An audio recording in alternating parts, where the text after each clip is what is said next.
There's a sign sheet going around.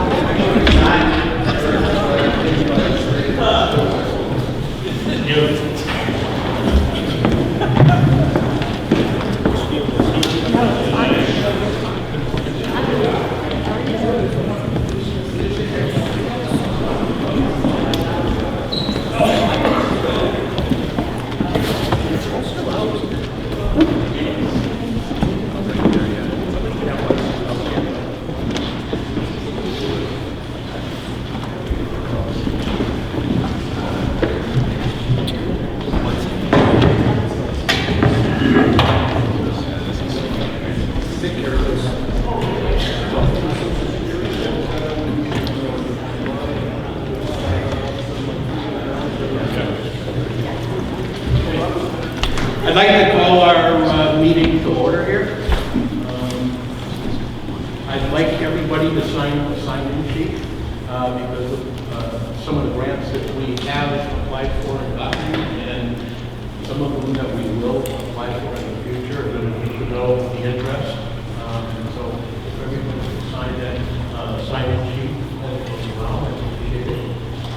I'd like to start off by thanking Paul O'Brien and the select board of Wolfboro, the town of Wolfboro, for handling and hosting this meeting for us. Beautiful hall.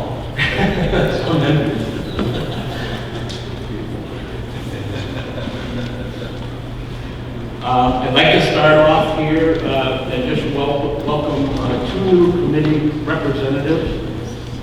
We have a representative, Sean Bissett.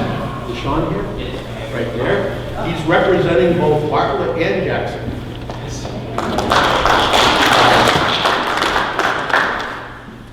And Micah Voter, who was one of the selectmen in Chatham, just took a new job. And they have appointed Bert Weiss. Right there. He's their representative, and Micah will, I believe, continue on as the alternate and wants to be kept in the loop and on the emails.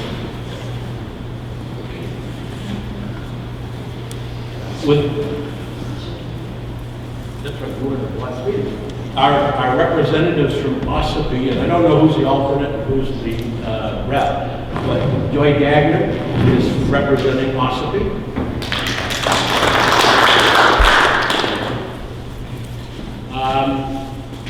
And we'll get into the regular business of the meeting after our guest speaker from Consolidated gives his presentation, discussion, and questions and answers. Similar to what we did at the last meeting in Moltenboro with GWI. And I'd like to introduce Rob Custer. He's the Vice President of Consumer Products from Consolidated Communications. Steve and I have met with him back a month or so ago. We've had many phone conversations.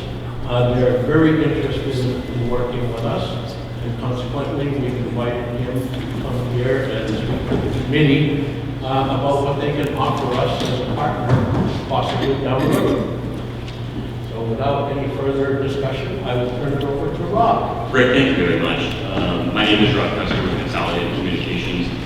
And so this morning I have a couple of folks with me that I want to introduce. We're also going to hand out some materials. I elected not to do PowerPoint karaoke for you this morning. And I wanted to give you guys some things to take home with you and have some good relevant information for you. So I'm going to introduce my folks as they hand out the materials. Jeff Nevins is in our group, spends a lot of time working with towns. The fiber overbills that we're doing, so as part of the state, Jeff's responsible for project managing all those. We have Ellen Starponi, which many of you probably know. Ellen works for governmental relations group. We spent a lot of time in New Hampshire. And we also have Jeff Nevins. Jeff is also in our governmental relations group, primarily based in Maine, but he did a lot of work in New Hampshire as well. You can imagine the number of towns that we're talking to right now.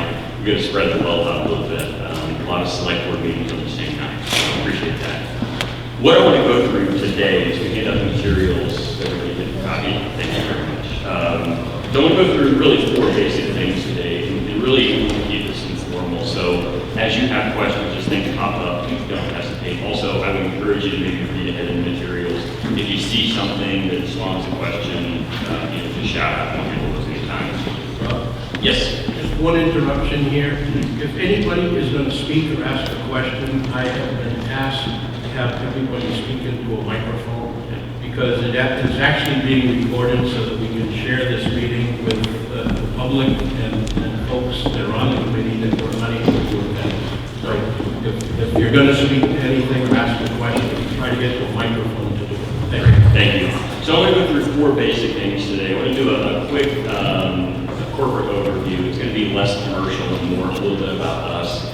Consolidated Communications acquired the assets of the Fairpoint organization about 2.5 years ago. So I want to talk a little bit about who we are, what we do. I promised to minimize the commercial there. I want to talk about a few key activities and the 4 things that we focus on as we integrated the Fairpoint properties, the former Fairpoint properties. I want to do a little bit of a network review, talk about what we have in New Hampshire in general, and in Carroll County in particular. And I also want to walk you through a small case study. And I'll tell you now, it's kind of a bumper sticker. I say this pretty frequently, rural broadband is what we do. You'll hear me reference the former Fairpoint organization. Won't disparage your business model. It was a different plan. Fairpoint was primarily focused on the large enterprise space, governments, and less focused on consumer and small business. If you flip the slide, what you're going to see is a little bit about CCI. We have about 4,000 employees. We do serve 23 states. I'm going to show you a map here in just a second, but it's important to note that on those 23 states, we don't serve what we call NFL cities. We do serve some larger communities, but we serve the suburban areas. We don't serve the urban cores. The vast majority of the 2.6 million passings that we have in those 23 states are rural in nature. They don't all have mountains, as beautiful as we have here in the North Country, the lakes that we have in the North Country. Some are in South Texas, some are in the middle of nowhere in Kansas, some in California, some in Missouri, and states across the country. But the vast majority of what we do is rural broadband. So this is stuff that we've been doing for decades. One of our core corporate values is also giving back. So we do spend a lot of time investing in these communities. We're here to stay. We didn't take the Fairpoint properties on to flip in a few years. We're committed. We're here. We're local. If you flip the slide to the next page, you do see that service territory. You know, the nice thing about Consolidated, I'm going to give you a little bit of a commercial, is we're the 9th largest fiber provider in the country. We have about 37,000 round miles of fiber across the entire country. The gap between us and number 8 is pretty large. It's a pretty big gulf. So we are large enough to be able to bring high-tech products and services to market, to bring all of the newest technology, but small enough to still be invested and involved in the local communities.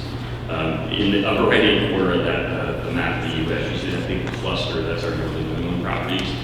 From a contiguous market basis, New Hampshire and Vermont is by far the largest contiguous set of properties that we have.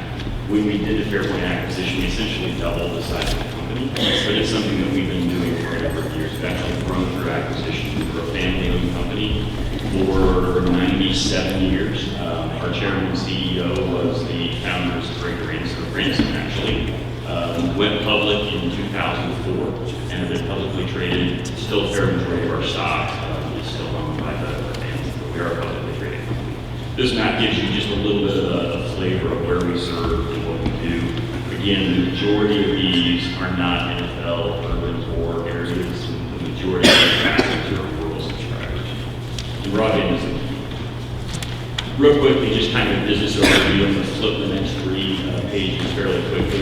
We break our business up into 3 lines of business, what we call carrier wholesale, commercial, and consumer. Our carrier wholesale service really focuses on other carriers. We have about 4,000 cell towers that we serve across the country. About half of those are here in Northern New England. We work with all the major carriers. The carrier team also works with large universities, very, very large multi-state and international enterprise, what we call hyperscalers. So if you think of the Googles and the Facebooks of the world, when they build data centers in our service territory, they come to us for transport and connectivity in those places. Our enterprise space focuses primarily on small, medium-sized business on up to large enterprise. And we'll talk a little bit about a little bit about our focus and what we wanted to achieve when we acquired the Fairpoint markets. One of those is bringing new products and services to bear. The Fairpoint organization has done a pretty good job in the enterprise space, but in the last 24 months, I think we've launched something in the order of 20 or 30 new enterprise products, really bringing the enterprise space in Northern New England up to a world-class service. Things like SD-WAN, the whole suite of cloud offerings. So cloud is a big deal. Cloud security, protecting from things like distributed denial of service attacks. That's where the business and carrier and commercial teams mainly focus. Residential services, that's what I do. I'm responsible for the residential services and small business services across our 23-state footprint. It was originally in East Central Illinois, was when I started with the company, moved to Texas when we did the acquisition of the Texas markets in 2004, and then moved up here, just outside of Manchester about 2.5 years ago. And that's part of the local field. We moved a number of folks from other markets, other states, including New England, mainly New Hampshire and Vermont, to help move that culture along a little bit faster.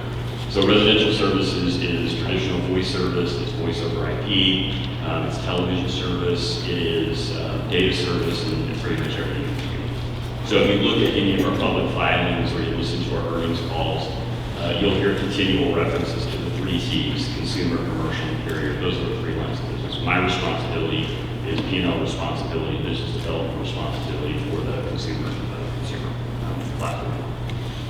So in 2007, when we acquired the properties from Fairpoint, we really were after 2 things. The first being the people.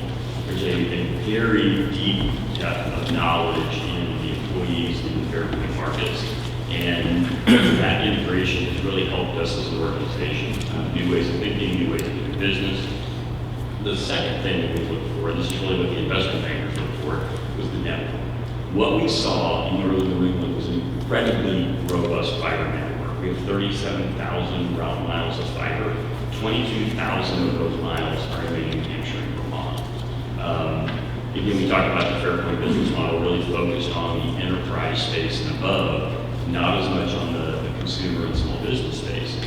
Our job, we saw it very, very clearly, was building those last mile connections. The core network is there. It's incredibly robust. There's a lot of fiber out there. What hadn't been done, though, we're making those middle line and last mile connections to the end users. So we really developed 3 primary integration priorities as we took on the assets of New Hampshire and Vermont. First and foremost was shoring up service reliability and on-time performance. And there's a lot of things that go into that. Pretty experienced teams. And we've been there and done that on service delivery before.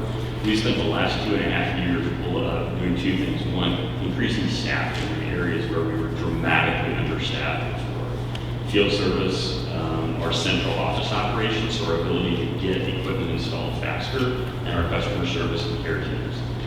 So the second piece of that is process. How do we do business? How do we make sure that we say we're going to be at your house at 11 o'clock on Friday morning, we're at your house at 11 o'clock on Friday night? I can tell you with total transparency that less than probably a year and a half ago, if we told you we were going to be at your house at a specific time, we were only making that about 40% of the time. We've completely blown up our installation process. We've added staffing where needed to be added. Today, we're hitting about 92% on-time arrival. About 6% of that remaining gap is customer wasn't there when we knocked on the door. So we're making progress, but it's a big shift. And for us, customer experience, service delivery never stops. We always continue to refine, we always continue to try to improve. But we are very, very cognizant of, frankly, the brand hangover and the core customer experience that customers in Northern New England have had for years. And are working really hard to change that. I think we've made quite a bit of progress, but there's still quite a bit of work left to do. Our second priority was growing overall network speeds. If you, again, follow any of our public information, day one in the consumer segment, going back for 10 or 15 years, you're going to hear we need the speed, we need the speed, we need the speed. For us, key to profitability in the end user and being successful in the markets isn't traditional access line. Although we do that and do it fairly well, it's a core component of what we do. Broadband is the key for subscribers. So one of our first priorities was, and you can talk about it in complex language and complex terms, but at the end of the day is we need to make it go faster. The network that we picked up 2.5 years ago was not at the latest technology because, again, it was not Fairfield's business plan. It was technology, the technology in the market at that time was technology that had been around for 10 or more years. So one of our first priorities was we need to make it go faster. And through 2018 into the beginning of 2019, we're still ongoing now, we endeavored to make it go faster. We'll talk a little bit about some of the details there. And then finally, and I referenced this earlier, bringing new products and service to market. In the commercial sense, we've brought a ton of new cloud-based products and services to market. Those are continuing. You're going to continue to see new enterprise services being delivered. Not only new enterprise services, but replacing things that we serve today that we can do better. Our voice over IP commercial products is an example. We have a new platform coming in the first part of this year. It's the next generation cutting-edge platform. In the consumer space, it was things like voice over IP technology. We recognize that our hands are a little bit tied when it comes to pricing on things like traditional access line. It's regulated by the state. It doesn't give us a lot of pricing flexibility, so we launched a voice over IP product. A lot less cost, more feature functionality, but you lose the ability to get car failure. So there's a trade-off. We're trying to give customers pricing options and feature options as well. Here, just in the last 2 or 3 months, we've launched a new TV product for New England.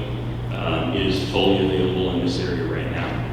Full channel lineup, 222 channels, something like that, including Nesson. So we will carry Red Sox games and Bruins games. That's a must-have. So it's not just making it go faster. It's not just improving the service reliability and our on-time performance, but it's also driving new products and services to be innovative in the market. So those are our 3 integration priorities.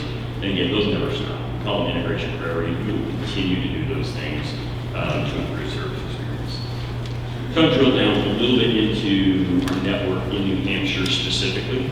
Of the 37,000 route miles, about 7,000 of those miles are in New Hampshire specifically. In New Hampshire, we have a little over 500,000 what we call passings. A passing is a business for a residence. Now, we're going to get into Carroll County here in just a minute and we'll give you some detail on that. We count passings a little bit differently than probably your tax folks do. As a general rule, we typically show more than you do. A couple reasons for that. One is if there's a vacant lot, we probably count that because there may be somebody building there someday. If there's an apartment complex or an MDU that has 10 units, we count those as 10 separate locations. Counties and cities we count. So round numbers, we have about 524,000 total passings in New Hampshire. And this is the technology that I talked about. When we took the network over 2.5 years ago, it was primarily ADSL 2+ bonding. That's a technology that's used to deliver about 25 meg over copper to a specific distance. Very early on, we moved to new technology and started equipping all of our capable equipment in central offices with technology called VDSL.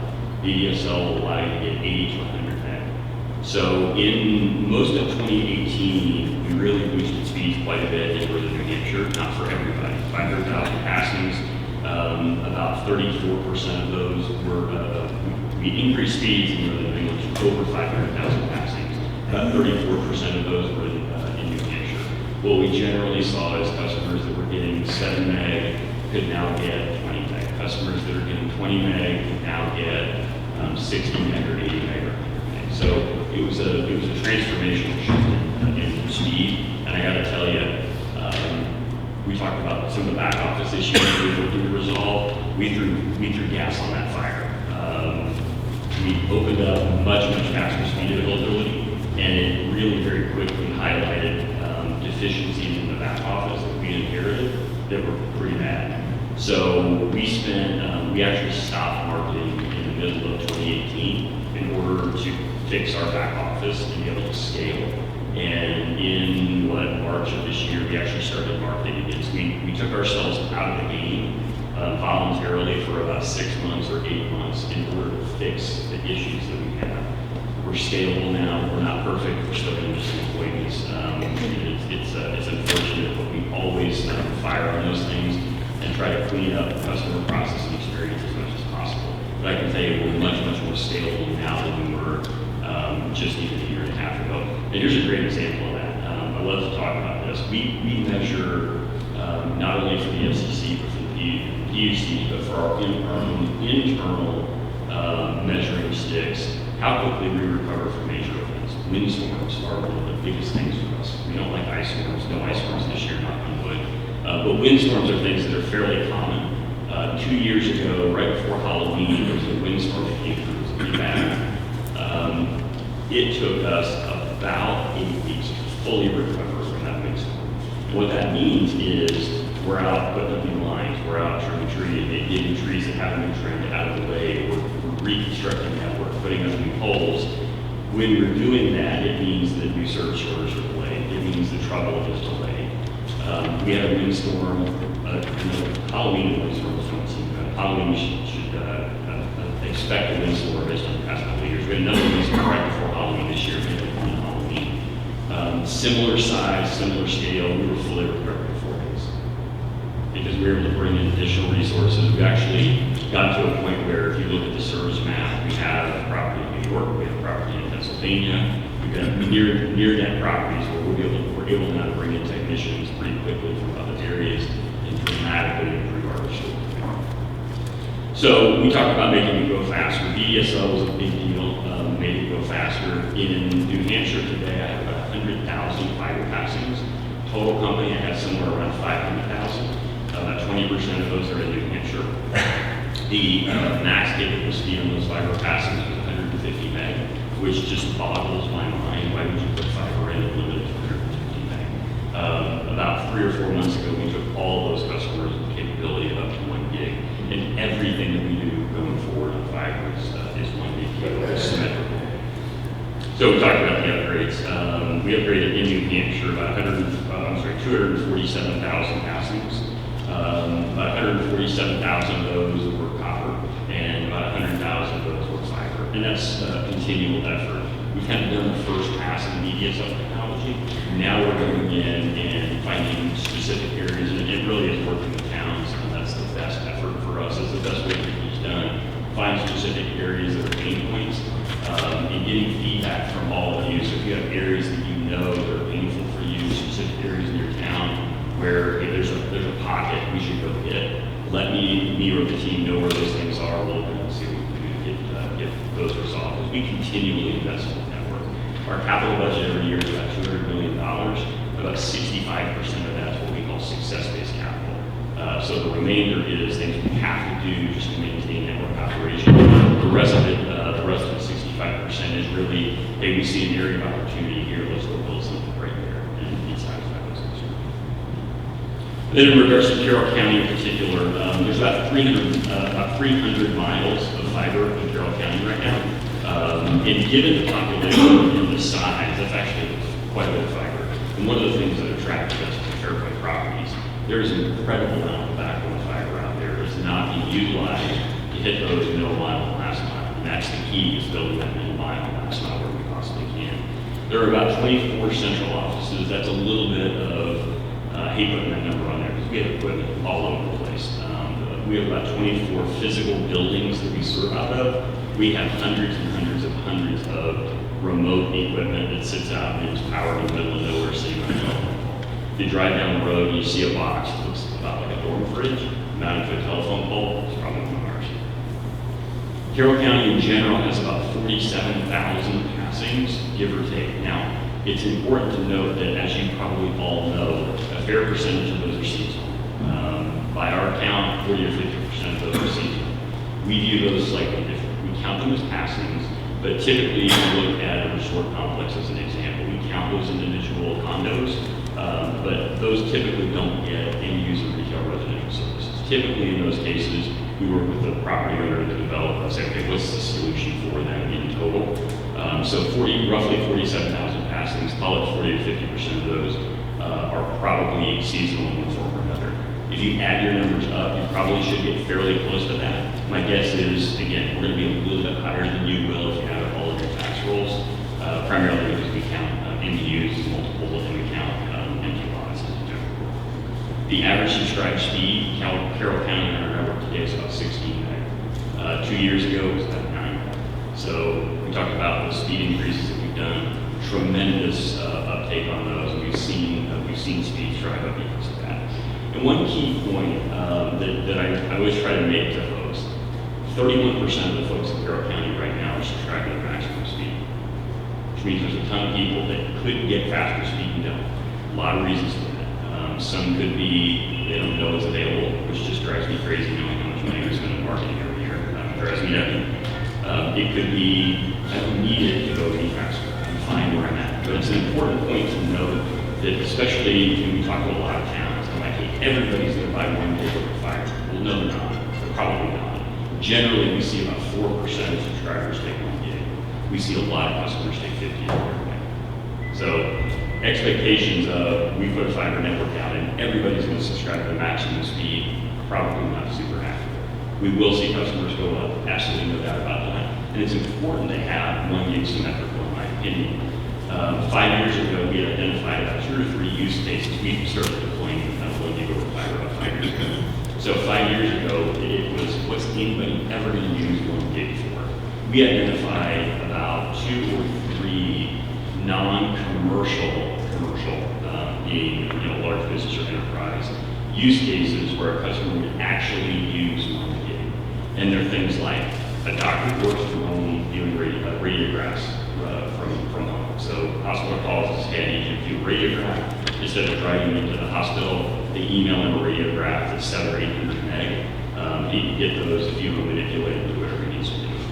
Architects and photographers are also ubiquitous, moving large files back and forth. We've now identified somewhere in the neighborhood of 9 or 10 legitimate use cases where somebody could use 1 gig over fiber. That's going to continue to grow. With things like VR and video conference and a whole host of other things, the home office is really growing. So 1 gig symmetrical is incredibly important, and not just the speed, but also measures of things like latency and jitter. How fast can you get that through? What kind of bandwidth sharing do you have in that network, if any? So as you look at moving forward, here's the one piece of advice I'd give you as a guy who's built networks for a while. Take the CCI hat off for a second. Look at the details of the network. What's being delivered? Are you future-proofing yourself? What are the use cases people are going to use this for, and will it satisfy their needs? What does the core network look like? Does it have enough capacity to handle the traffic from these networks? Because the last thing you want to do is make an investment, a large investment of one form or another, and realize at the end of it, you know what, we didn't get exactly what we wanted. With fiber, it's future-proof, in my opinion. So that's Carroll County. I want to take just a brief minute and talk about a couple of things before I get into the quick case study. We've had an awful busy year over the last year putting new fiber networks out. We 2 or 3 years ago, I would meet towns and I would meet large homeowners associations. It was kind of frustrating, frankly, for everybody because they would be banging their fist on the table saying, we want faster speeds. Say, we want faster speeds too, but here's the economics. It's really difficult in some of these cases.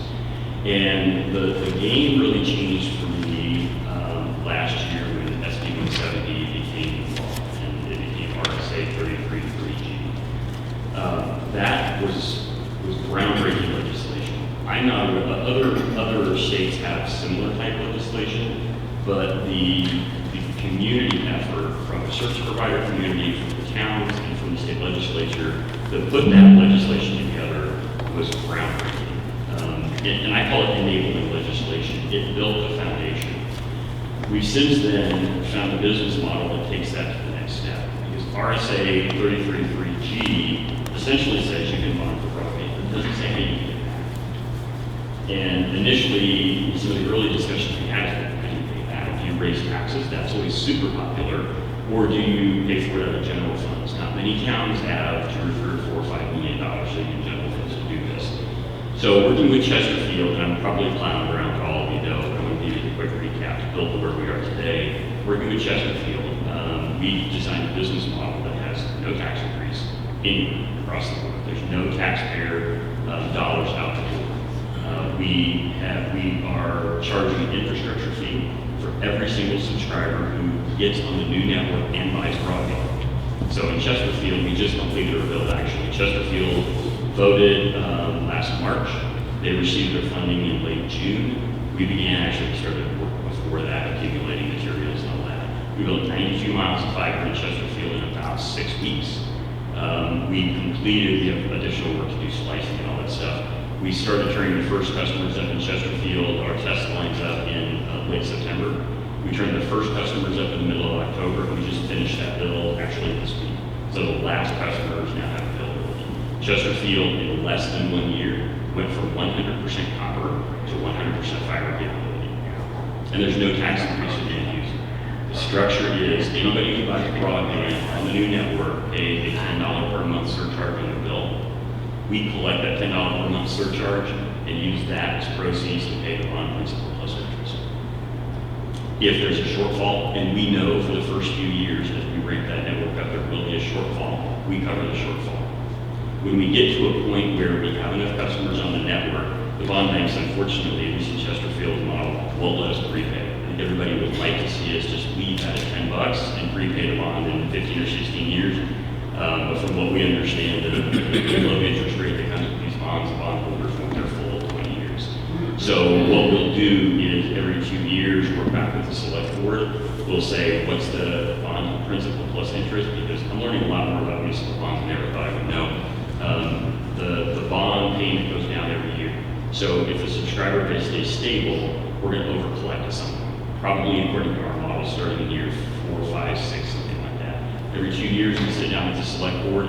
Real simple math. What's the bond payment for the next 2 years? How many subscribers are on the network? Divide one and the other. You have a new infrastructure fee. So in Chesterfield, do not exceed $10. We expect every 2 or 3 years that infrastructure fee is going to drop to 50 to 75 cents over the course of the bond. So it pays down along with the debt service.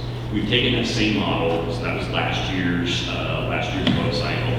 This year, we've seen, I think, 7 RFIs and 7 RFPs. And the way the process works is towns issue a request for information. So they send a letter out to all the service providers in town saying, what do you have? Under non-disclosure, we'll talk about that in a second. Under an NDA, we then provide a town with, here's every address that we have in your town. Here's the maximum available speed we have. The town can then take all of those, combine them together, and then create a comprehensive town-wide broadband map. That is incredibly critical to know exactly where you're at, because RSA 33.3G says that bond funds are only available to locations that are below 25 meg down, 3 meg up standard, which is the current federal definition of broadband. It's one of the current federal definitions of broadband. There's more than one. So that allows the town then to issue an RFP that says, build me a network that gets to at least 25 by 3 for everybody in the town. Now, our approach to that is, as a general rule, we haven't seen one yet, but that doesn't work. We build the entire town. And any place that's already at 25 by 3, we pass it with fiber anyway. We're going to go ahead and drop fiber in there. So that's where you get Chesterfield with a little over 2,000 total passings. About, call it 12 or 13% of Chesterfield was above that 25 by 3 standard. We bear the cost of those remaining locations. So in Chesterfield, the total network price was $2.1 million. The town bonds for 1.8, because that covers the locations that are below 25 by 3.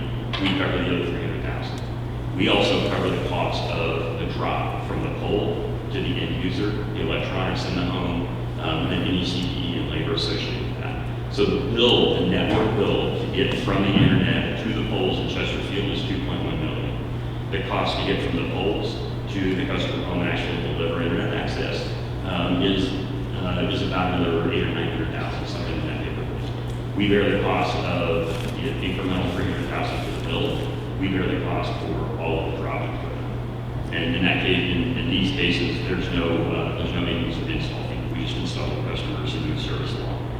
We've been able to replicate this model of the, I think, 7 RFPs that we've seen. We actually have 4 other towns that we're moving down the road with right now and negotiating agreements with on what that looks like. We're changing up how we do this just a little bit based on, we're still learning things as we go along the way. But we're changing things up a little bit about network ownership, who owns what when. If you would have asked me 2 years ago who owns the network, I would have said us. And it is an immovable object. We have to own the network. Well, I have done a complete 180 on that. In these models that we're talking about today, the town's own network, and they own it forever. It's a town asset.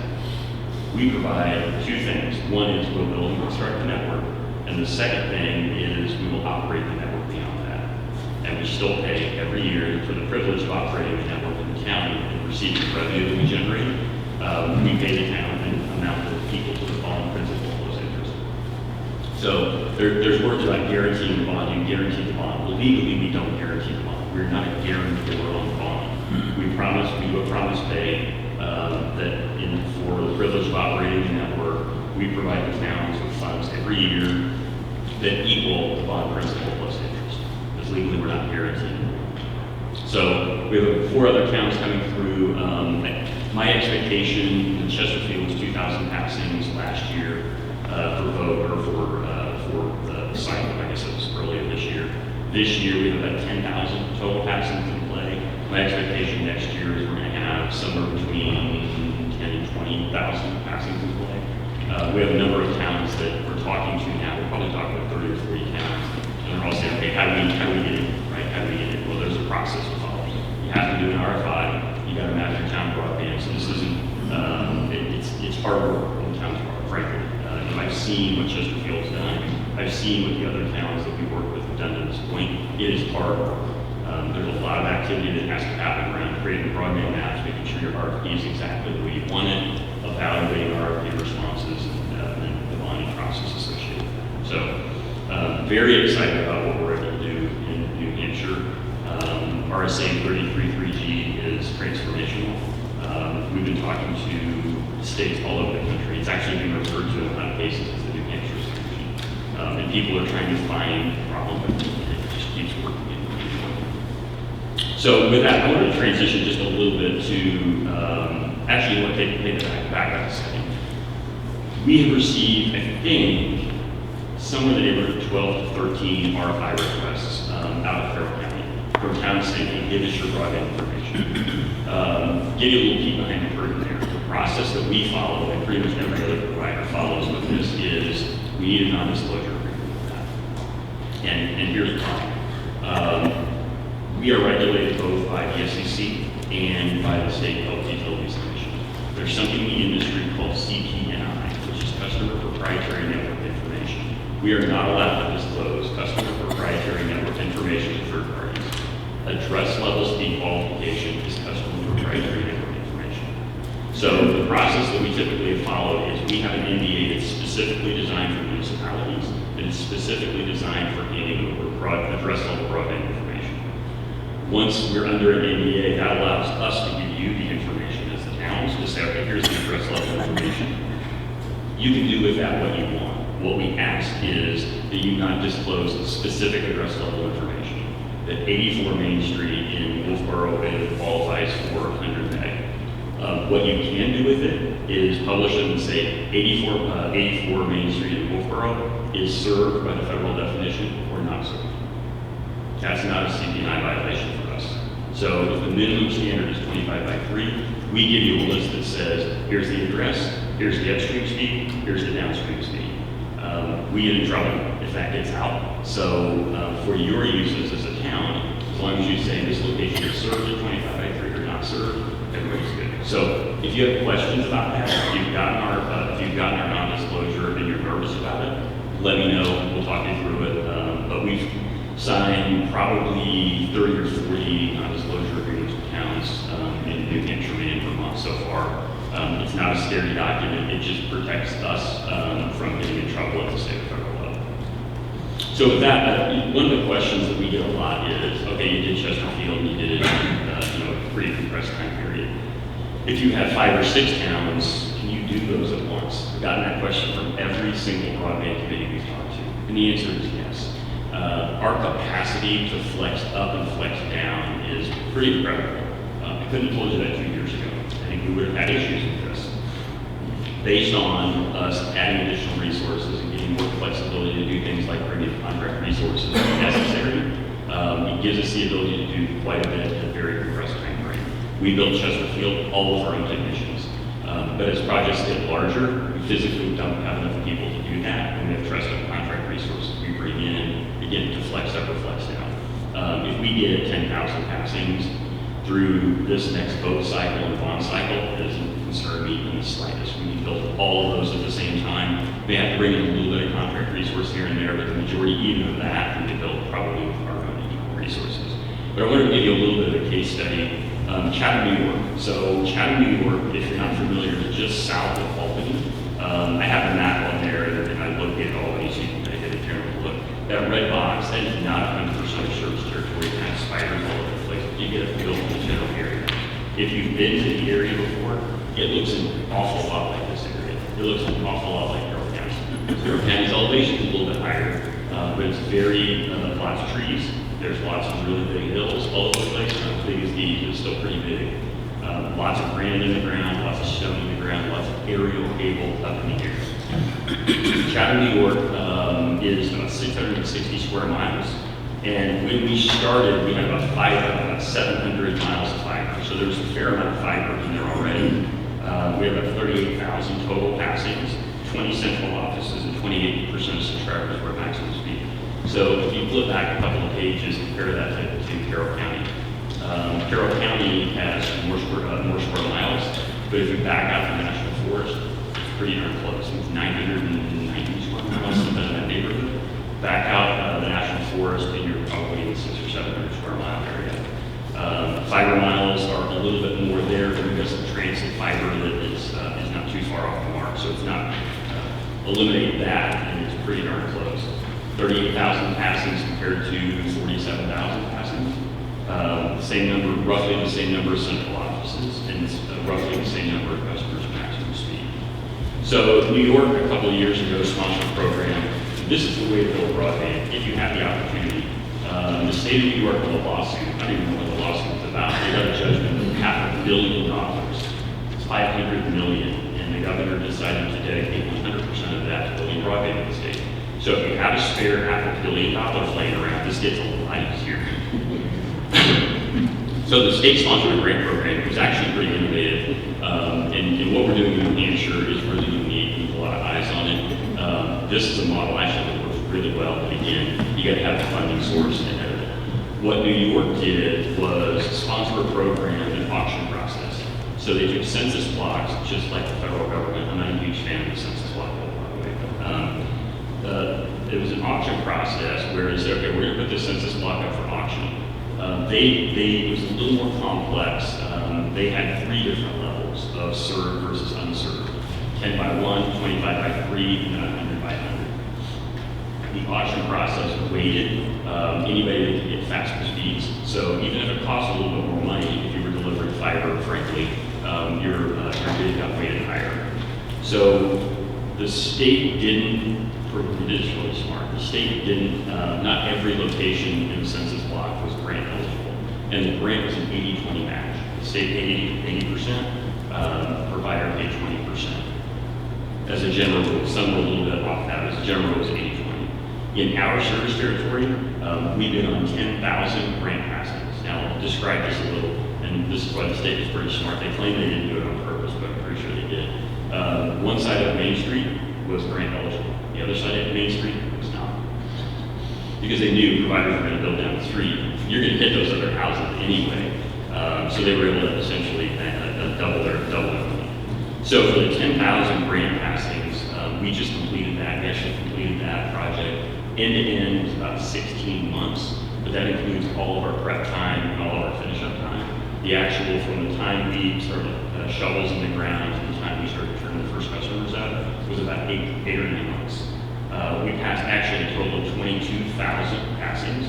So 10,000 grant passings, 12,000 non-grant passings. The total price was about $46 million. 37 million of that was the state, but 9 million was ours. We built 1,176 or 78 miles of backbone fiber in that network. So if you make a comparison between Carroll County, 47,000 passings, say 40 or 50% of those are seasonal, that gets you around 20,000 passings. Fiber miles aren't too far off.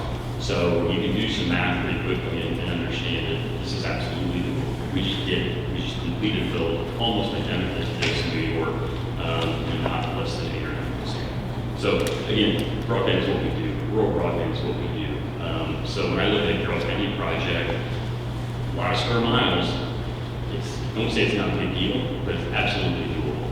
This is one example. I could give you many, many more of built exactly like this that we've completed. So this is a space that we know very, very well. So with that, I'm done. I will take any questions you might have. Yes, sir. On the confidentiality, you said you could give us the information, and if we scrub into binary over/under on the usage, why don't you just give us the scrub data? Well, I'll say why, and we can do that. The answer is we can do that. Most towns want a granular level of detail. So they want to know what areas are we delivering 768, what areas are we delivering 100 meg. It might alter the economics. If you just want the binary list, we can do that by non-disclosure. If you want that additional level of detail, we will. Great, thank you.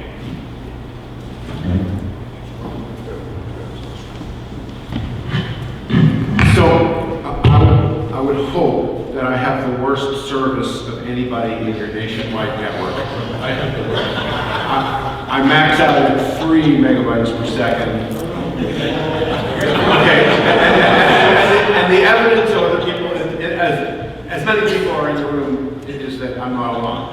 And the outrageous situation is that I have to pay for 2 lines because one is impossible. And the problem, I'm told, is that my wife and I each have a phone and a computer, and I have an iPad. And all that service is impossible. It doesn't work on 2 lines, let alone 1. So paying more is just a rude shock. And I've been told every year by my tech fellow, who's terrific, that all they need to do is put a little switchy thing on the fiber, the fiber is not that far from my house. It runs along the perpendicular road. And we could be upgraded.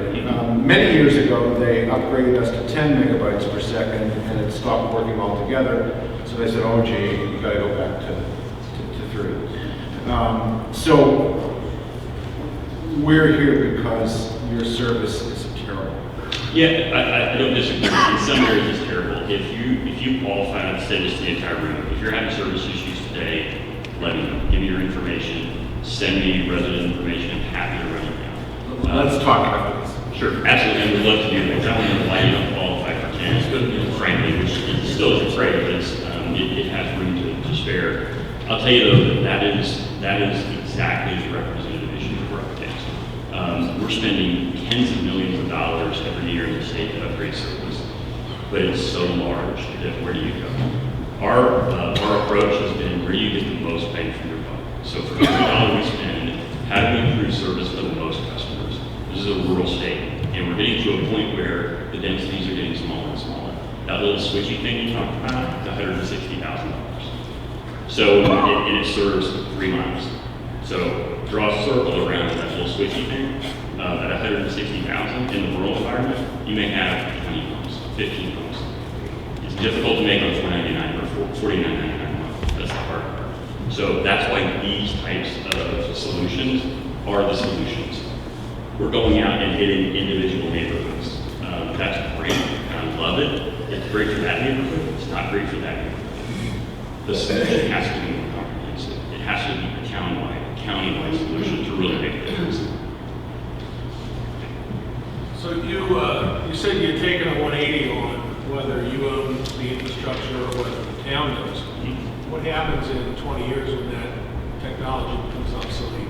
That's a great question, and I think there's a couple of answers to that. So from my perspective, you got to think about, okay, what is the next technology? And right now, in the near horizon, it's really 2 things. It's going to be wireless or it's going to be satellite. Given what we know about technology today, and it's going to change, 20 years is an awful long time. Wireless is, in my opinion, probably the most viable alternative, which you can't change the laws of physics. Frequencies only propagate certain distances, and some frequencies propagate through trees and others don't. So in this environment, you take all the frequencies like millimeter wave, you read 5G millimeter wave stuff, your 5G millimeter wave gets deployed downtown New York, downtown Chicago. It's not coming into Illinois. The densities just don't make it. A 5G millimeter wave radio goes about 1,000 feet, so it's not going to happen. But there are technologies and there are frequencies that work in this type of environment with lots of mountains, lots of trees. They don't go as fast. So can't change physics. I think wireless has the best chance. The second alternative is satellite. And Elon Musk and 2 or 3 other companies are putting thousands of satellites up in space. What they're not telling you is 2 things. One, they're really not focused in the US. That's not where those are going. They're going to third world countries. They're going to Africa. That's where they're focusing. That's where their opportunity is. Because what 56% is the last number that I saw of the United States has pretty good speeds. And when you compare that to fiber, you're future-proofing yourself with fiber. So today we're delivering 1 gig symmetrical on fiber. We can do 10 gig symmetrical today. The technology exists today. That's going to continue to grow. So 20 years from now, 100 gig symmetrical is the typical residential play. The expensive part of the network isn't always the electronics. The expensive part of the network is the one-time build to get the fiber into each and every home. Once that's established, you can do anything you want with it. And my personal prediction, if I'm being the future, is I think you will see wireless technologies that do better. I think you'll see availability of satellite at some point that has low latency. Satellite service today is so latency intensive. It takes so long for the signal to go to the satellite back down. Things like VPN, VoIP, gaming, VR, just off the table. We can't even begin to think about those. Physics doesn't change that either. The low Earth satellites are going to improve that, but it still doesn't need fiber. Everything comes back to a wire at some point, whether it's wireless or a satellite connection. Those become the base stations. We may serve some of those in a couple of locations, but everything comes back to a wire, and that wire is almost always fiber. So I'm John Porter of Eaton, and I'm an engineer, so I work remotely from home, and this connection is critical to me. But I think that the reason that we have this group here is because collectively we're not happy with the service that we're getting. So Eaton, where I live, is a very small town, and when I started investigating where is the fiber, I was astounded to find that the fiber line goes right through the center of our town. But as far as I can tell, there is only one user in town. One of the camps actually connects to that fiber. We literally have fiber right there. And I'm wondering, do you have plans to make those fiber connections available? In which case, this committee doesn't need to exist. Or are you here to talk to us, to encourage us to participate in the fundraising of doing that raising of the availability of fiber within the town? And so you're waiting for us to help you to make it possible to make those connections. The fiber is there. The fiber is there in some cases. So if you see fiber running through and there's only one customer, that doesn't mean there's only one customer. So the average fiber that we put up is a cable about that big. It's got 144 fiber strands or 288, or we go up from there. It's not only possible, but I would guarantee that that camp is not the only thing running on the fiber. There may be a leg that is running to the camp, but that fiber is transiting internet traffic for some of our copper-based facilities. It's transiting distance traffic. There's a lot of things in that fiber. I'm sure it's going elsewhere. It is. But I can tell you, I've driven all the roads, and I've looked at where all the cables are. There's one user in town. There's one user, and anybody has the capability to do that. We have a product we call carrier internet service. So schools, municipalities, the larger businesses, even some work from home, will do a carrier Ethernet drop. You can get that service today. It's not the same service that we talk about when we talk about large residential bases. That service is called GPON. GPON is built for mass deployment, thousands and thousands and thousands of users. It's with a very small couple of exceptions, our 500,000 fiber connections across the country are all GPON technology. When we do a direct fiber drop, it's carrier Ethernet service. It's the same service we do cell towers. So it's a different network, even though it's over the same fiber. It's a different network. It's different electronics. So it's not as simple, unfortunately, as okay, we're just going to start doing fiber drops. We have to place additional electronics that allows us to distribute that to larger numbers of people. And that's really the key. Again, it goes back to the comment I made before. When you look at even an urban or a rural area, taking that kind of investment is not insignificant. Chesterfield, 2,000 passings, $2.1 million. So here's some averages for you. In the average urban environment, a fiber passing to get to the pole is going to be about $1,300 to $1,500 somewhere in the neighborhood. In what we call a suburban environment or a semi-rural environment where the population density starts to get wider, figure between $1,700 to $2,200 to get to the pole. In the rural environment, start 5,000 and go up from there. In New York, we had some places where the state came to us and said, hey, we want you to serve these 50 houses. It was $53,000 per passing. They're extremely rural. That's the challenge. And so there are places that we can and have done fiber overlay because it makes sense. We lower our maintenance costs. We can pick up additional subscribers potentially, so the economics are there. But on a broad, widespread basis, there's got to be another way because the business model doesn't support it. So when we look at things like town bonding, I mean, everybody wins there. We have skin in the game, the town has skin in the game, the residents have skin in the game. We pretty rapidly turn those things around, but it changes the fundamental economic equation. I'll tell you one last thing, and that was when I met with the selectmen in my town, and they asked me, where is the fiber? I could tell them that it was about 30 feet away from where they were sitting. Yeah. It is. We know where it is. Steve and I have driven all the time. Yeah, thank you. I have two questions. The first is a follow-up on what was just asked. We talk about this issue about how many miles taking Chatham, how many miles of backbone fiber, but the real question is how well do we get the service area served? And so going back to Eaton, because we got distributed in our committee, that map that showed where the fiber ran.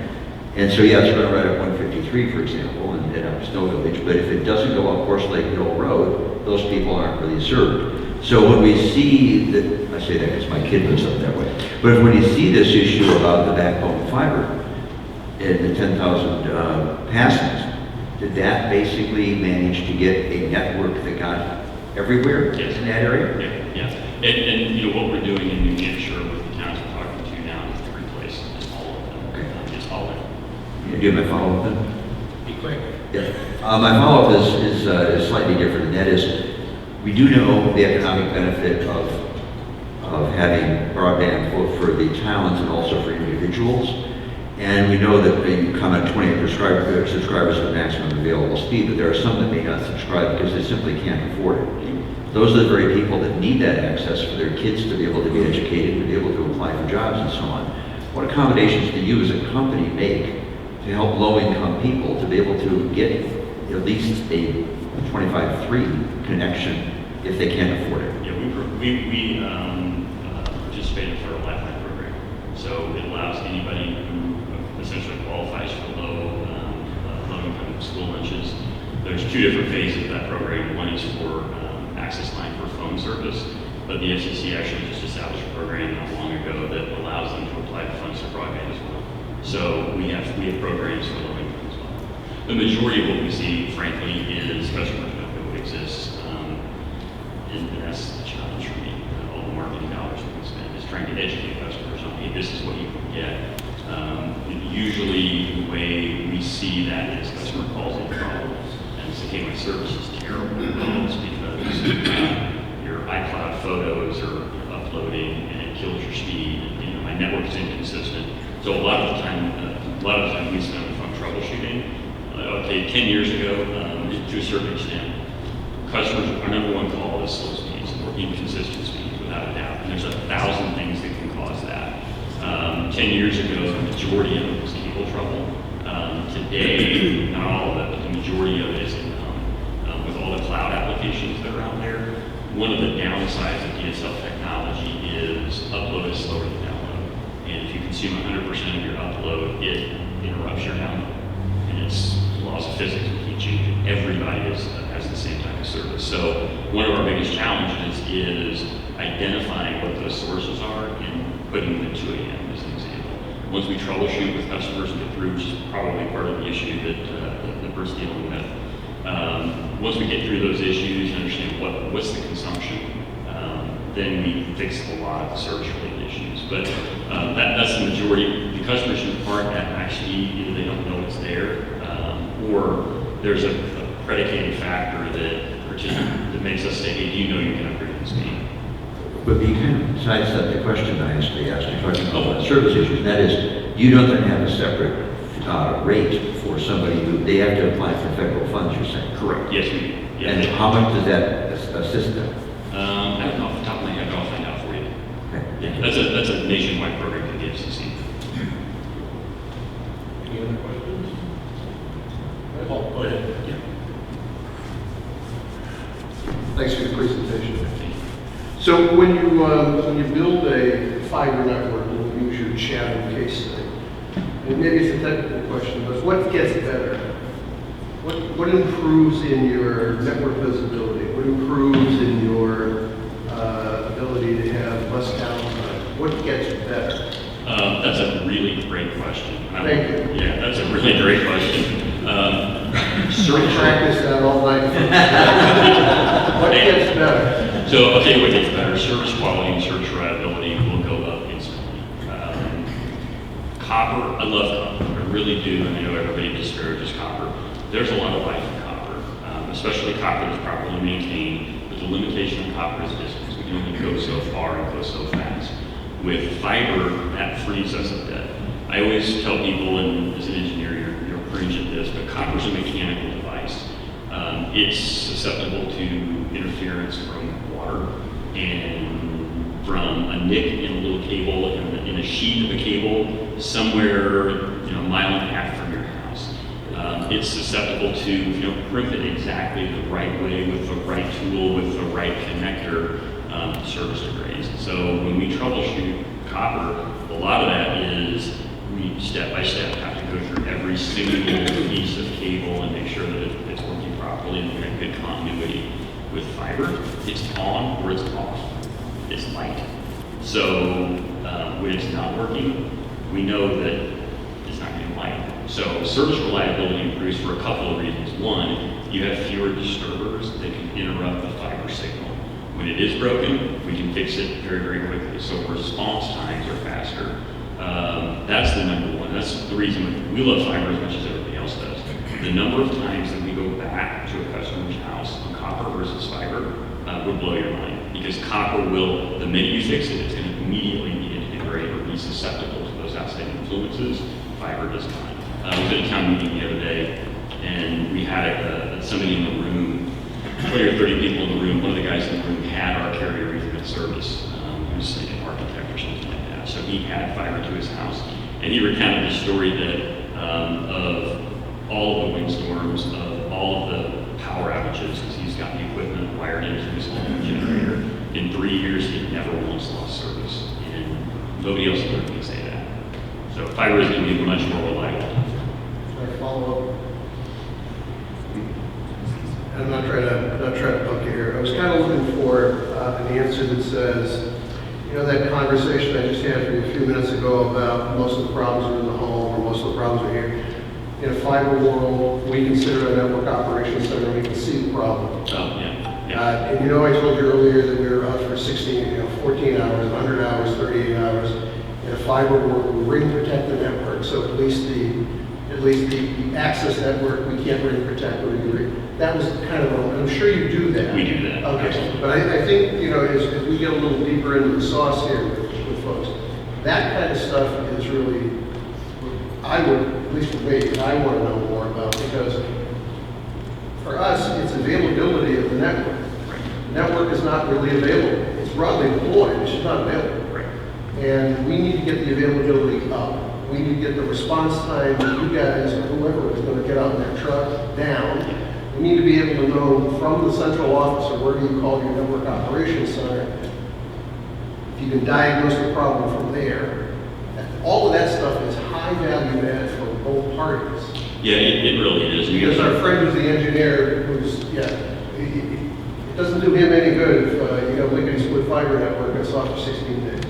That's true, yeah. You answered the question better than I did. We do actually ring protect all the backbone network. The last mile obviously is not susceptible to trees and cuts and all those kinds of things, but every network we build is in ring format.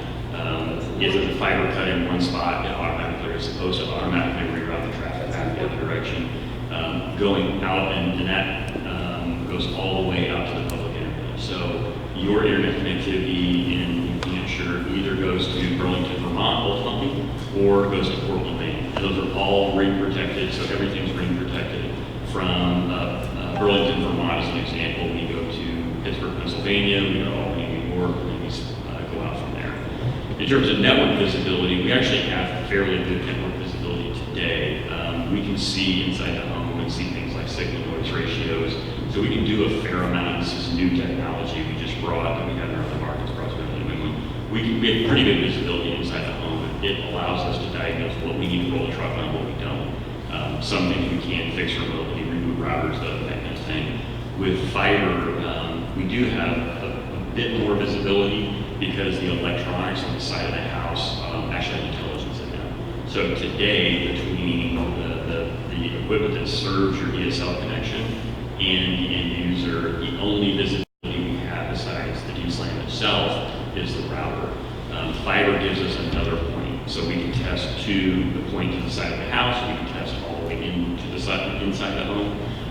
And where that helps is fiber is more reliable, it's more resilient, you're going to get fewer trouble tickets. So if you've got a pool of technicians in a particular community and you see fewer trouble, that means faster response time when there is.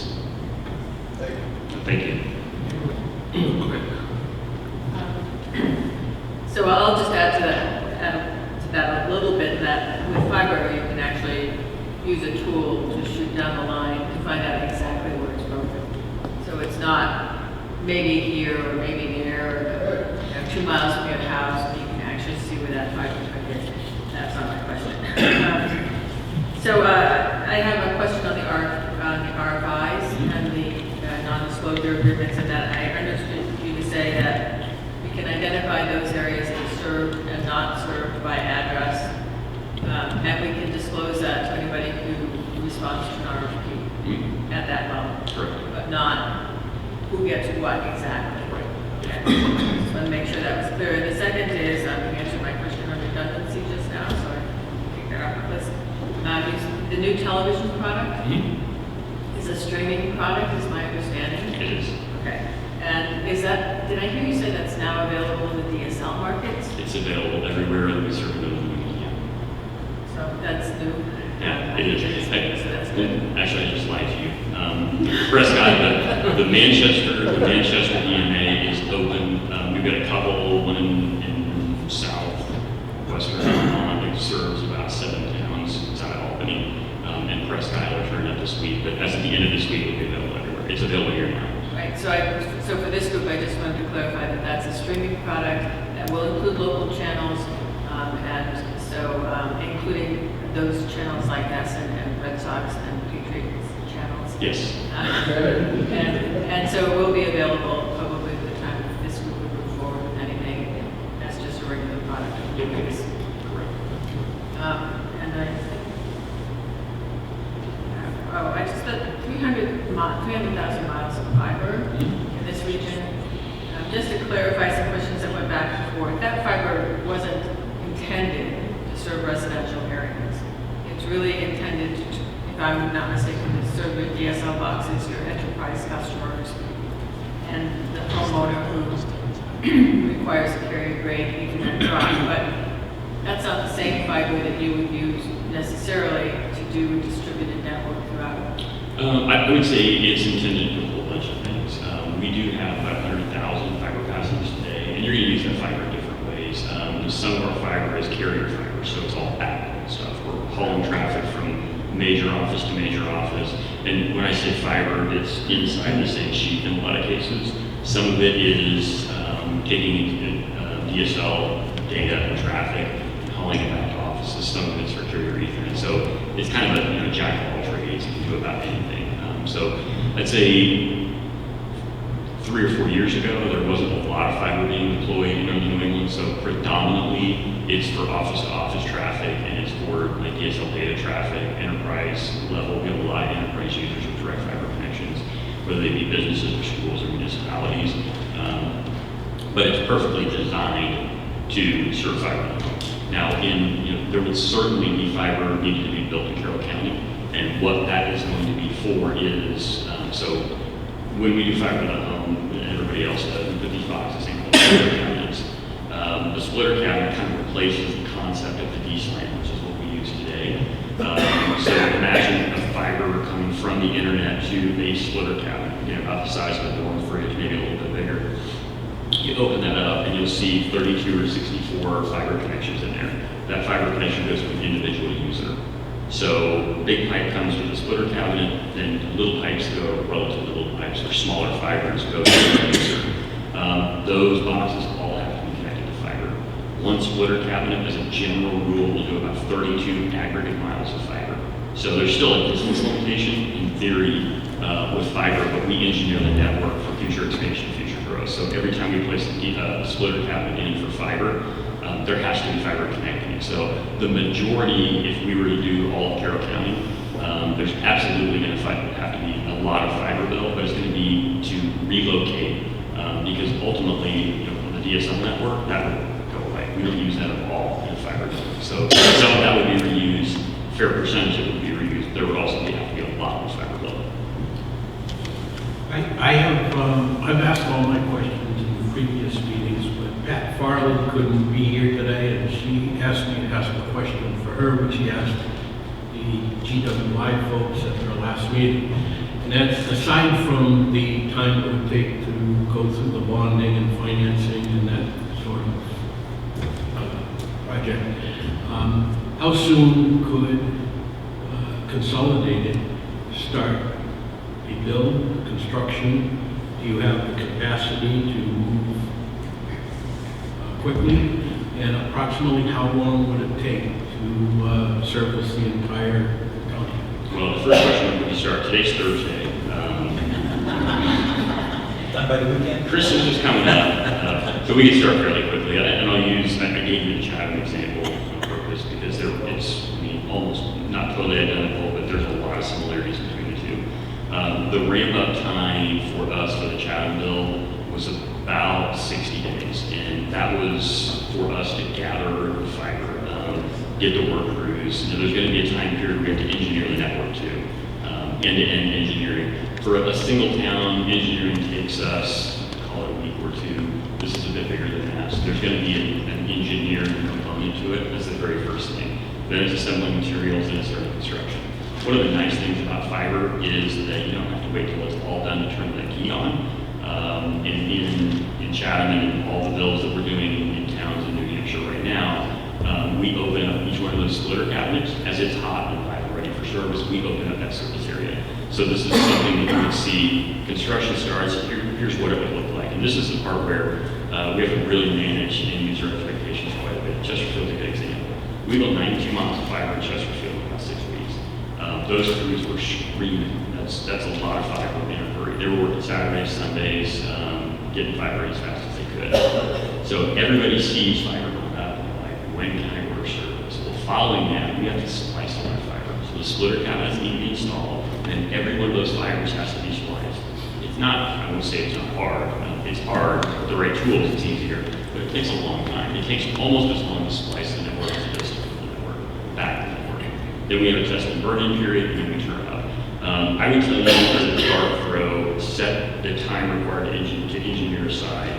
I think that the Chatham was 16 months end to end. That was from, okay, go, here's your funding source, to we're fully and completely done. We did have some periods of time in there where we were weathered out, and that can happen. But in a lot of cases, we can still, splicing can happen when there's snow here, not a big deal. If it's not safe for the technicians to be out running fiber, we're not going to do that. I give you that as a high level. The real construction to turn-up period, so construction first customer turn-up, was 9 to 12 months. And then we go. So whole build would be longer than that. Bill, I have a question here now. Mine was probably a quick question, but being you said 50% or so of the county is seasonal, we do get more complaints in the summertime when our seasonal folks are here. And I was wondering, is your backbone capacity designed for full population rather than the summer or the winter population? Yeah, it is. I always scratch my head a little bit when I hear that we get more complaints. And so of that 23 states that we serve, I'm a cable company in several of those. And I run a cable operation, a couple of pretty sizable cable operations. And I'm not going to bash my friends in the cable business because I are one. So I would expect to hear that in a cable network. I wouldn't expect to hear that on a fiber or DSL network that's properly engineered. The difference is in a cable network is a shared environment. There's something called CMTS that sits inside a cable network that's capable of 500 total meg throughput. Now, providers oversubscribe because not everybody's going to use all 500 meg at the same time. The same way the voice is oversubscribed as well. When a cable operation hits that 500 meg limit and they have enough aggregate users using enough aggregate bandwidth to consume that 500 meg, the only alternative they have is to add a piece of equipment. So it's fairly common in the cable space, if you're not ahead in your capacity planning, to run into that situation. Ideally, when we get to 75% utilization, we start looking at, in our cable world, we start looking at node splits. So we split the node and we add a piece of equipment. In copper and fiber worlds, it's a 1-to-1 correlation. So the choke point, there's two potential choke points. One potential choke point, there's a couple more, but the big ones, is the backbone fiber, and then the second is the internet capacity. So our backbone network is designed for 10 gig rings for the most part, and that's on single fiber. We actually use something called dense division wave multiplexing, where we can take a single light wave and expand and contract that as necessary to add additional capacity. So capacity is generally not an issue. If we hit the capacity limit on a specific fiber, even DWDM, we slide another card in, poof, we have more capacity. Our upstream capacity and those connection points that we make to the public internet, which are, they're not everywhere. That's why Portland and Albany go out to larger cities, Portland and Burlington go out to larger cities. There's only so many places where carriers interconnect. And I say so many places. There are dozens and dozens and dozens in the U.S., but they're major metropolitan areas. So where carrier hotels is what they're called. When we buy upstream capacity, we buy big pipes. We're not connecting to the public internet over traditional fiber. These are carrier hotels in Boston, Albany, New York, Portland, where everybody is. It's the Windstreams and the CenturyLinks and the Level 3s of the world, and AT&T and Verizon. So those connection points aren't fixed. When we buy capacity, we buy flex services. So we have the ability to expand and contract as necessary. Those hit limits at times because we have another pipe. So those are the two limits.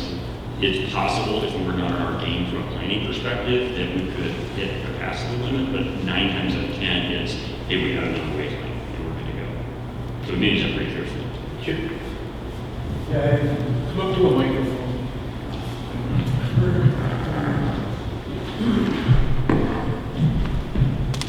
Yeah, I appreciate the upgrading the service, et cetera, but there are a couple of things that all of us now struggle with. And one is renting the pole space. The other is the abusive nature of our cable providers. So I guess what I would need to know is that what you said, we're going to own the network. You're not going to turn over ownership of your trunk lines to us.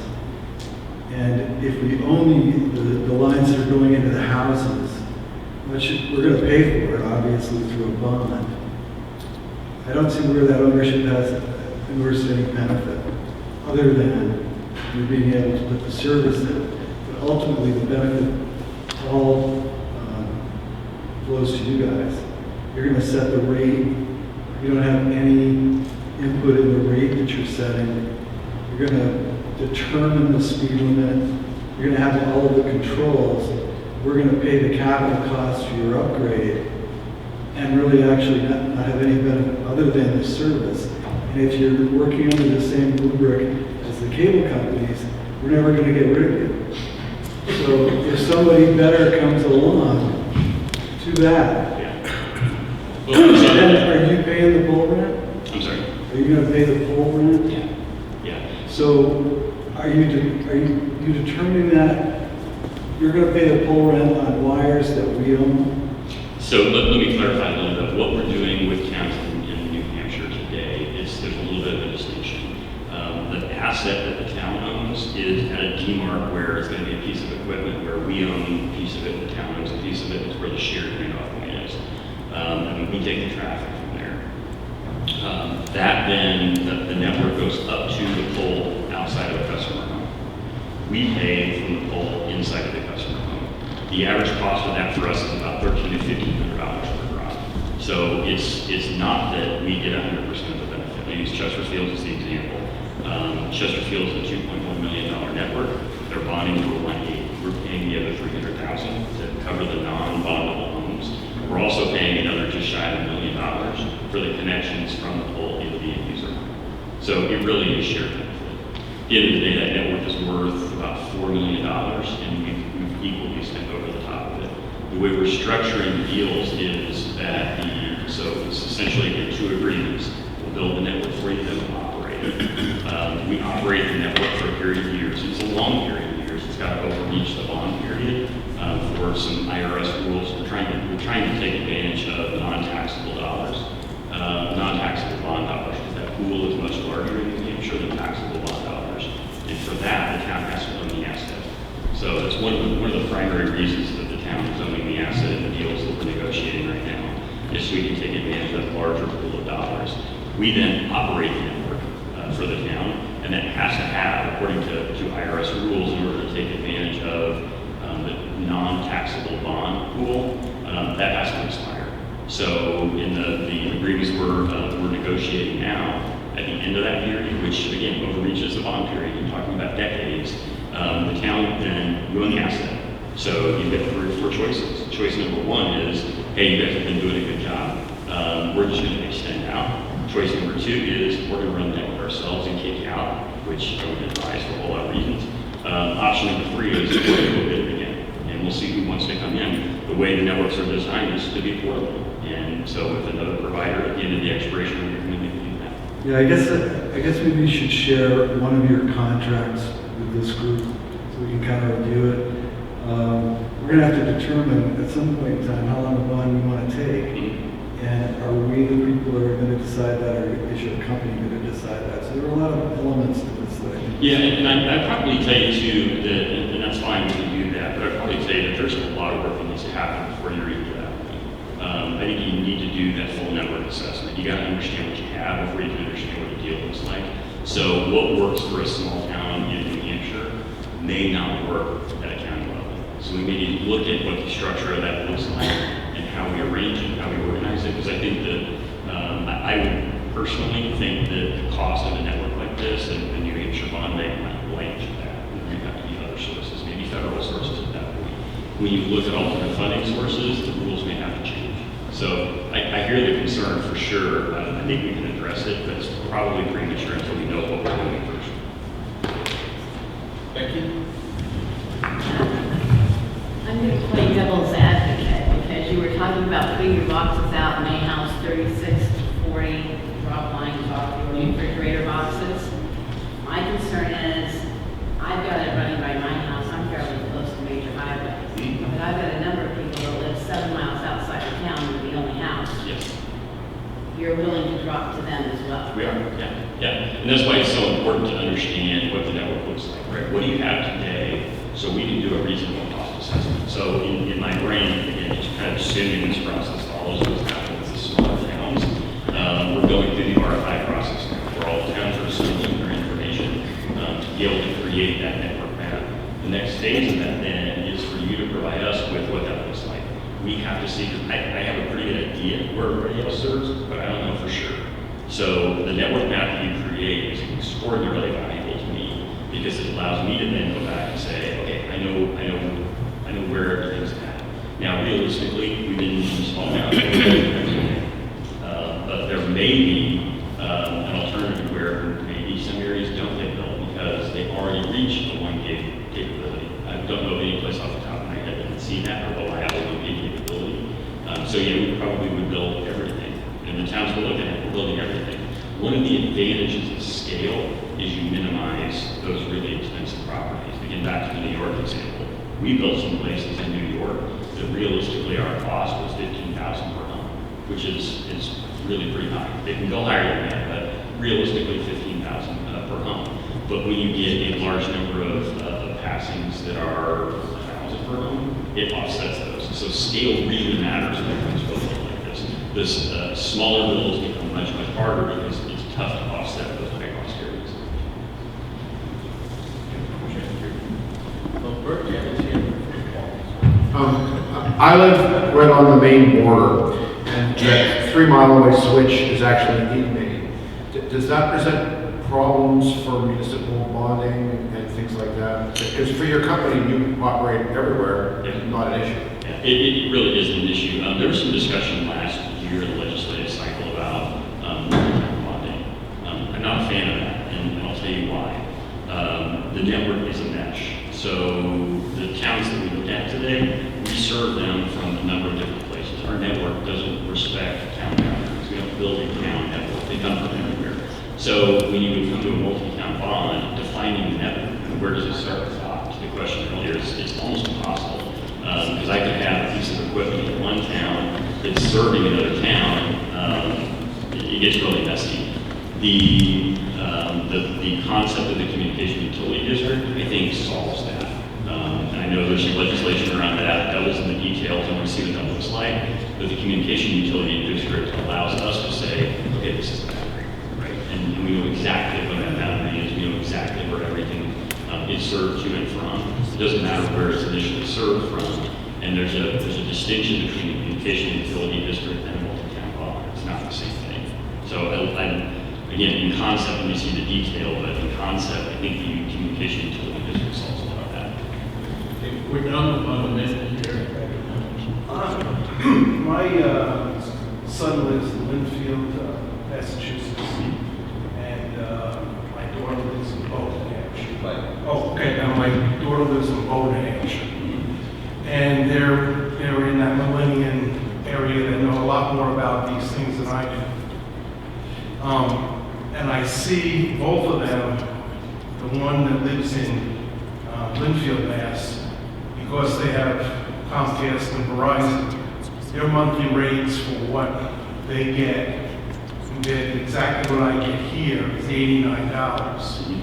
And for what you give us for the exact same package is $235 a month. Now, there's different packages, but I just know it'll be identical, which is a pretty extraordinary difference for people that are paying for their services, and sometimes it's not as good as their service down there. So my question is is your company looking at, like what my daughter does in Bowdoin? She has completely eliminated her cable service because of Netflix. And again, I don't know half of these things, but they do. She's doing Hula, I think it is. That is now getting, if they like the Red Sox. At what point does your company feel like, from an economic standpoint, that there are going to be more and more people like my daughter in Bo that doesn't have the competition, and we don't have the competition, but they're getting so fed up with the high prices that we should be getting more down in that $90 range where it makes sense for us to continue doing this with you. At what point do you feel like your company is going to be affected by these other outside competition? Now, I understand why you're at $235, because we have no other place to go. But because of all these new innovations that are coming, are you thinking about that at all, about bringing your costs down? Well, so first and foremost, I really would like to see your bill, because I'm not sure from a residential No, perspective what we can charge. It's $235. No, it's $235. Okay? And Yes, a regular cable service in the Wolfboro area. Cable. Well, no, you get the phone, you get the cable, and you get the internet. So for our service, phone, cable, and internet is going to be about $150 a month. Well, it's not in Wolfboro, where... Not with Comcast, it's not going to be. It's going to be $230. No, our service in Wolfboro is not 150. That's cable service. No, I'm talking about internet, phone, and cable. What is it in a typical person that has a typical thing with Nest and everything's paying over $200? Right. You will with Comcast, with our service. No, it's not Comcast. I'd like to see your bill. It's a land. Oh, yeah. Okay, so why is it that they get 150 and we're getting 200 at Atlantic? That's the question. What? That's the question. Well, but can you answer that since you, well, can you understand why we're not going to Atlantic and doing something about that? But we've been doing this for a while. When does that happen? Running low on time. No, all I'm getting at is that I'm just saying, do you feel like you're going to start getting pressure? We've been getting pressure for 10 years. As a general rule, our bills all in, and again, we just launched TV service here. For 50 meg service, phone service, and our TV service, which is really similar to what you're going to see with Hulu, you're going to pay about $150 a month and then whatever taxes are on top of that. So yeah, we see That makes more sense to pay 150, but 235 Yes. is extraordinary, I think. Okay, so this is an issue, I didn't know that. What? It's offering competition. But, we... Competition is going to drive prices. But I hope that starts to work in our town. We're just about out of time. It's less than a yes or no. How quick is it? It's a yes or no. It should be a yes or We've no. got 1 minute. Yes, well, that's fine. Quick question, it has to do with exactly what we're talking about. When GWI made their presentation, they talked about open access, where the dark fiber would be available for others to be, other competitors to come in, so you have the spectrum of competition. The question that came up over here was that question about you still being the ISP when you run this, and we don't have competition, and we don't have any control over the fee. Would you make your dark fiber available for competitors so that we had true competition for the ISP? That would be an alternative once we look at the business case. We'd have to see what the business case looked like. I would caution you that open access isn't always open access. And I would look at other networks that said they're open access networks and see how many other competitors they have. Okay. Rob, thank you for coming. Thank you for your time.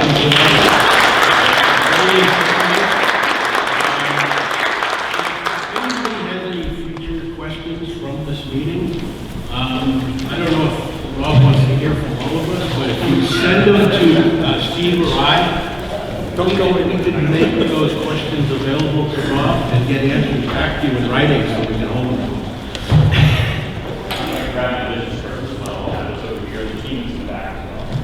So, however, if you have personal home issues with your CCI service, he's going to be handing out business cards.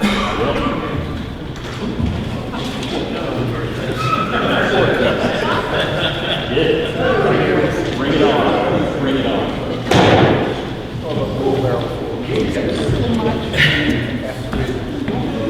Okay, let's move on with the rest of our meeting so we can be done on time.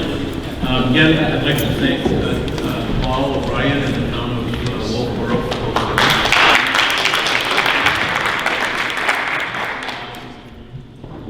First up here, I'd like to get a motion and approval for our minutes from November 14th, so we had in Wolfboro.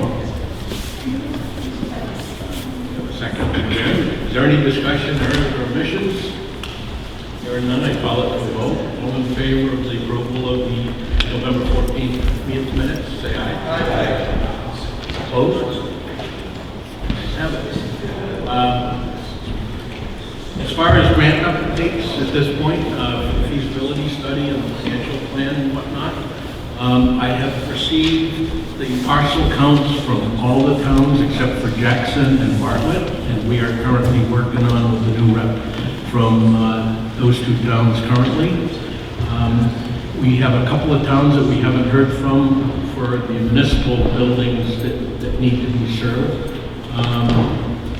Primarily Bartlett and Jackson, and I think the other is Conway. but I'm working with Tom Holmes on that to get that inventory for Carroll. As far as the RFIs, I believe everybody is either in the process or have them sent out. We are starting to get back the mutual non-disclosure agreements that Rob just spoke with us about. I've spoken to him privately as well as his information here, and I feel comfortable now signing these mutual non-disclosure agreements. I think he explained it well. And, you know, if you read through the legal jargon in there, I think we're in okay shape.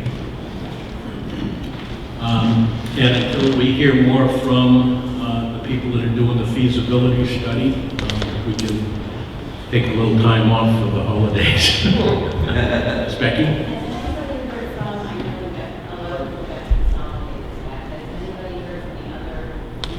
I'm getting there. You're jumping ahead. Okay. I have finally, had a 30-minute conversation with John Mayer from Spectrum Charter. Very dry personality. Must be a lawyer. They are interested, and they are now, I guess, discussing at the corporate level how they want to react. When I've left the ball in their court, he said he was going to get back to me and have a meeting with Steve and I, and if it's fruitful, I would think sometime in January or February we'll have another meeting and have them in here to take the wrath of this committee. Huh?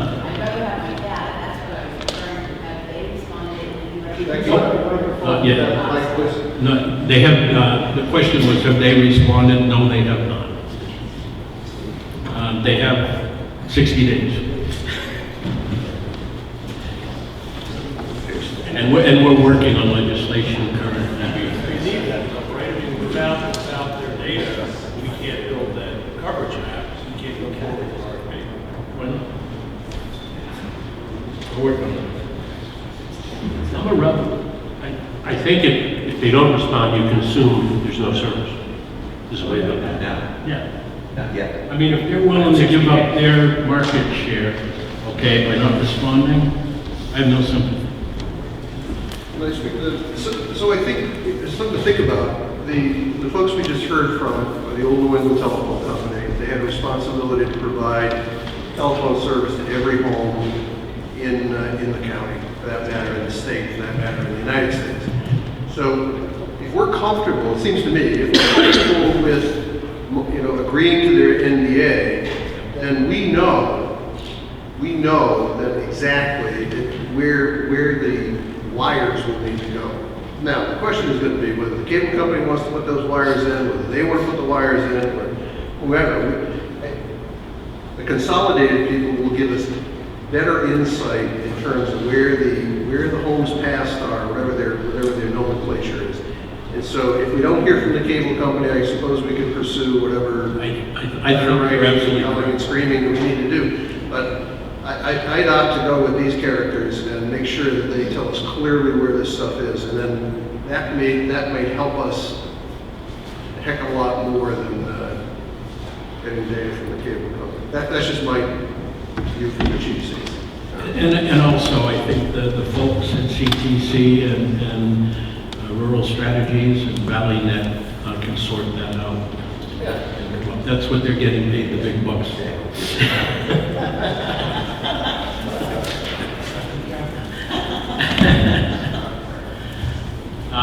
In addition to that, Steve and I have been contacted again by Matrix DG. They've rethought this and they want to talk to us again. So Steve and I are going to meet with them to see if the meeting, what they're going to propose is any better from last time. They basically last time wanted to cherry pick communities and whatnot. I'm not sure they're capitalized big enough to a whole county, but I want to give everybody a chance. I don't want anybody coming back after the fact and say, well, geez, you discriminated against us and whatnot. So we're going to listen to them.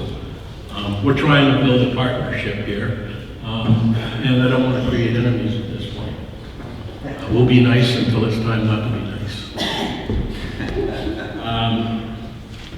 As I said, I have been in physical phone contact with someone from Spectrum Charter, and we'll keep you all posted with regards to that. I'll keep you posted as far as email is concerned, what happens when we meet with them. And I would think the next meeting that we'd have would be sometime in the middle or late January. That's all that's been happening as far as that's concerned. I've gone over the progress for what we've had to supply to date. Legislatively, we have a couple of bills that we're working on with Senator Bradley and Representative Jerry Sinner. And Jerry said you can speak to these right now, let you know where we're at. Just basically, again, there's a couple that I've been involved with, particularly the 2871 is the one which does set that penalty if they don't respond, that you assume it doesn't happen. The other piece of it, Rick commented about that on this, but there's another second piece, and that is getting access to the E911 system data, again, only to know whether it is a business, residence, or an empty lot, no personal data. So both of those are done in this RSA that has been filed, again, thanks to Jeb, since it was after our House filing period, and that's it. The other one, which I signed on to by Senator Deitch, is the one that does establishing communications districts. That's LSR 2811. The bill numbers are not available on these yet, so I don't have those. In any case, it's modeled after things like water sewer districts, and what it sets out initially is that it talks about, it has a whole new chapter about communication districts, giving the definitions, giving how it's formed. Again, it's modeled after what we already have for other districts, the process of forming, how the towns vote, how they vote to join, how they vote to leave, all that kind of stuff. And then it goes into the details about what the powers are of that corporate body in terms of establishing a budget and a governing board, their operations, establishing private-public partnerships, incurring debt and bonds, and all that kind of information. So it's a relatively long LSR, but it has all that in there, and that will be going forth as well. Again, the other ones which I don't have any information on is the space on poles and payment in lieu of taxes. I don't have any information on that, nor on the. I do want to talk with Jeb after the meeting on those two bills. Yeah. So, and Jeb, would you like to say anything? Sure, if I can just hand out copies of the legislation. There should be enough there for everybody. This is a pretty discrete piece of legislation. It deals with the E911 and the penalty. So obviously, you know, this is what you asked Jerry and me to file. I think we're going to have a good collection of co-sponsors. Again, as I said in Mullenborough, it's important to reach out throughout the state. I was actually pretty encouraged to hear Consolidated talk about the other big piece of legislation, the communication districts, that makes their life easier.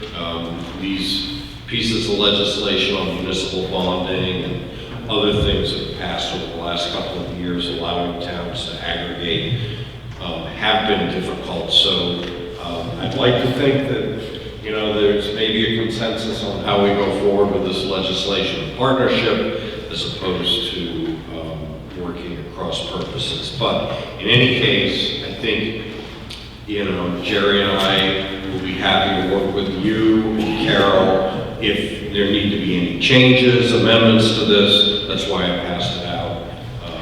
A hearing will probably be at some point in January, could be in February, and it'll be important to have our ducks in order. I think any similar groups, and this is a statewide problem, obviously it's not just a Carroll County problem, but any similar groups around the state that can, you know, provide testimony both on my bill, and Khan's bill, and Deitch's bill, I think is pretty important in a broad coalition. Yes, we're in communications with everybody on the side of the office. All right, thank you. Thank you, Jeb. And I want to see you after the meeting. Okay.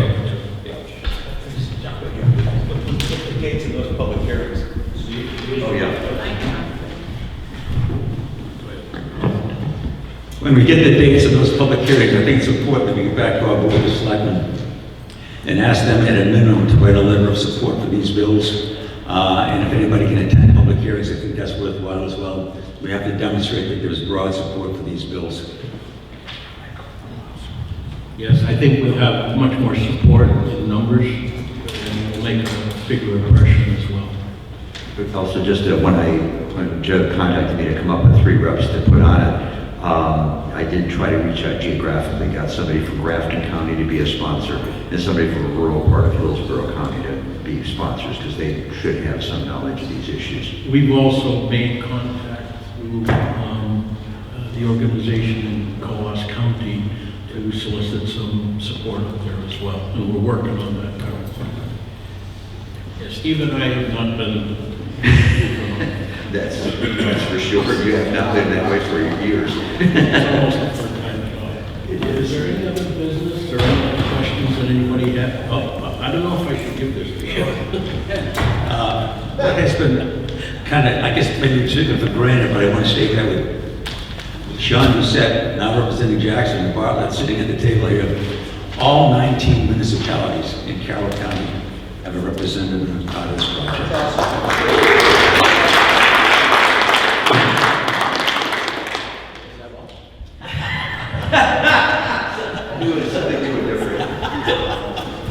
Is there anything else anybody has?